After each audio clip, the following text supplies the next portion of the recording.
Mummy ಹೂಕೋಸಿಂದ dry gobi ಮಾಡ್ಕೊಡ್ತೀಯಾ? Dry gobi ಬೇಕಾ?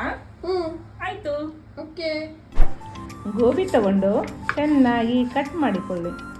ನೋಡಿ, ಈ ಥರ ಒಂದೊಂದಾಗಿ ಸಪ್ರೇಟ್ ಮಾಡಿಕೊಳ್ಳಿ. ಚೆನ್ನಾಗಿ ಬಿಡಿಸ್ಕೊಂಡಿರುವ ಗೋಬಿಯನ್ನು ಒಂದು ಬೌಲಲ್ಲಿ ಹಾಕಿ ಬಿಸಿ ನೀರು ಹಾಕಿ ಒಂದು 10 ನಿಮಿಷ ಬಿಡಿ.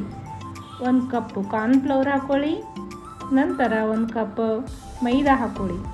ಒಂದು ಸ್ವಲ್ಪ ಖಾರದ ಪುಡಿ, ಒಂದು ಸ್ವಲ್ಪ ಉಪ್ಪು, ಒಂದು ಸ್ವಲ್ಪ ಸೋಡಾ ಹಾಕಿ ಚೆನ್ನಾಗಿ ಕಲಿಸ್ಕೊಳ್ಳಿ.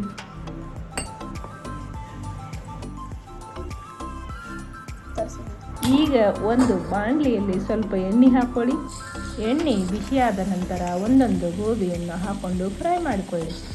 ಈಗ ನೋಡಿ, ಡೀಪ್ ಫ್ರೈ ಆದ ನಂತರ ಡ್ರೈ ಗೋಬಿ ರೆಡಿಯಾಗಿದೆ. ತಿನ್ನಿ, ನಿಮ್ಮ ಫ್ರೆಂಡ್ಸಿಗೆ ಶೇರ್ ಮಾಡಿ. ಟೇಸ್ಟ್ ಅಂತೂ ಸೂಪರ್ ಆಗಿದೆ ಮಮ್ಮಿ.